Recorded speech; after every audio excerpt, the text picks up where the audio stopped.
De saint François de Sales, traité de l'amour de Dieu, livre 10e, du commandement d'aimer Dieu sur toute chose.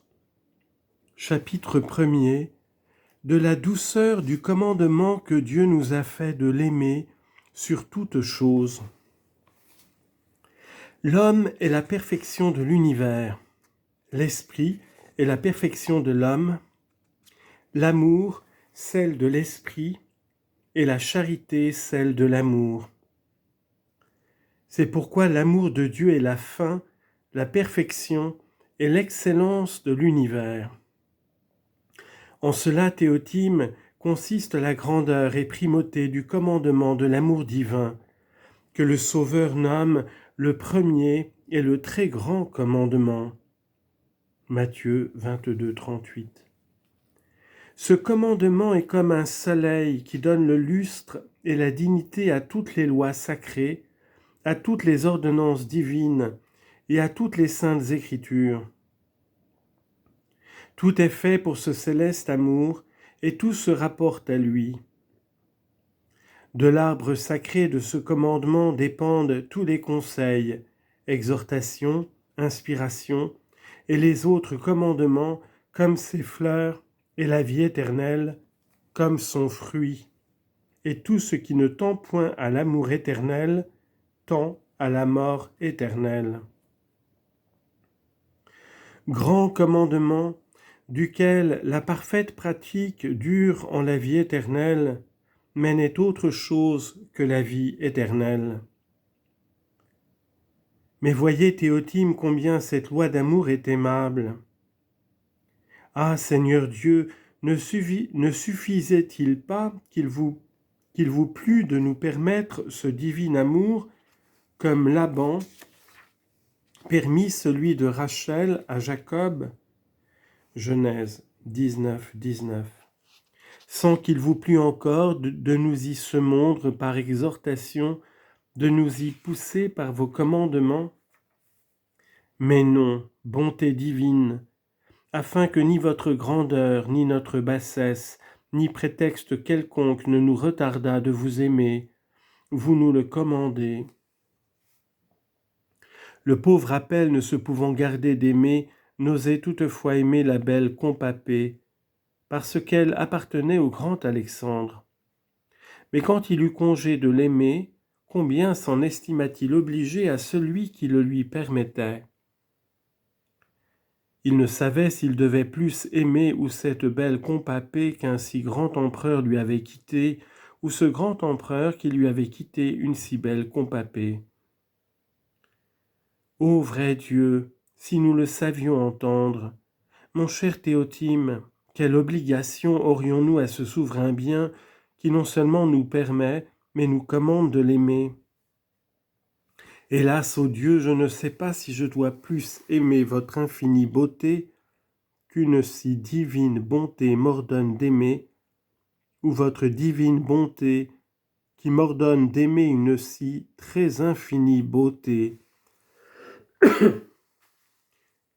Ô beauté, combien êtes-vous aimable, m'étant octroyée par une si immense bonté. Ô bonté que vous êtes amiable de me communiquer une si éminente beauté. Dieu, au jour du jugement, imprimera dans les esprits des damnés l'appréhension de la perte qu'ils feront en une façon admirable. Car la divine majesté leur fera clairement voir la souveraine beauté de sa face et les trésors de sa bonté, et à la vue de cet abîme infini de délices, la volonté par un effort extrême se voudra lancer sur lui pour s'unir à lui et jouir de son amour, mais ce sera pour néant, d'autant qu'elle sera comme une femme qui, entre les douleurs de l'enfantement, après avoir enduré des violentes tranchées, des convulsions cruelles et des détresses insupportables, meurt enfin sans pouvoir enfanter. Car à mesure que la claire et belle connaissance de la divine beauté aura pénétré les entendements de ces esprits infortunés, la divine justice ôtera tellement la force à la volonté qu'elle ne pourra nullement aimer cet objet que l'entendement lui proposera et représentera être tant aimable.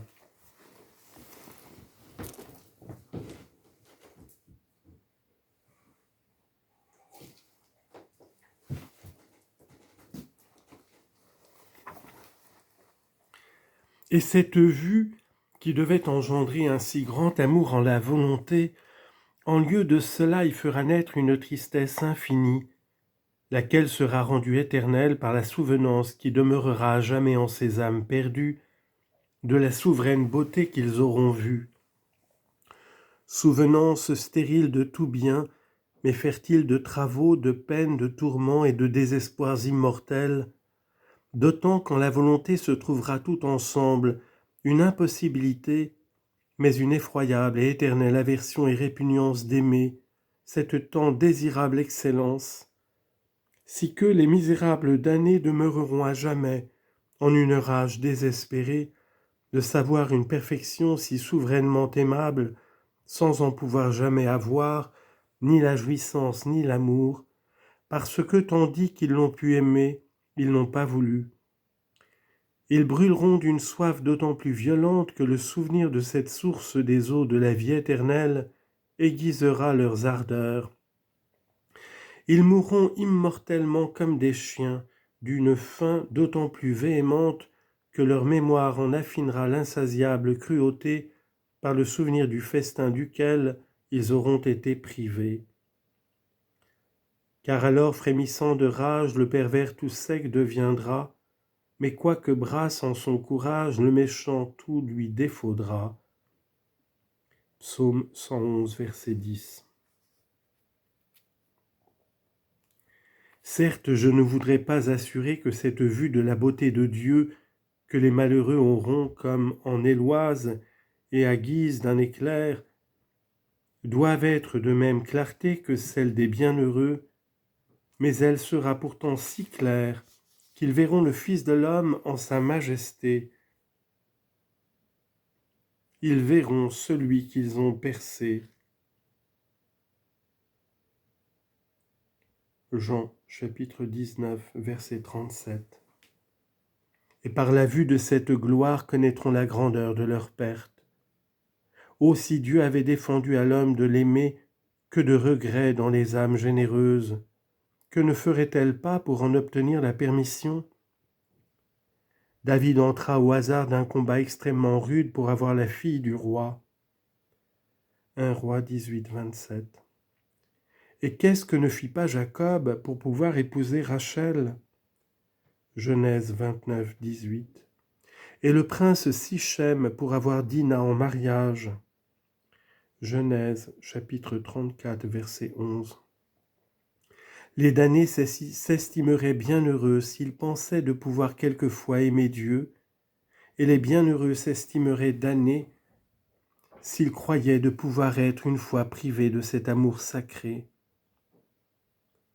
Ah, vrai Dieu, combien est désirable la suavité de ce commandement théotime, puisque si la divine volonté le faisait aux damnés, ils seraient en un moment délivrés de leur plus grand malheur, et que les bienheureux ne sont bienheureux que par la pratique de celui-ci.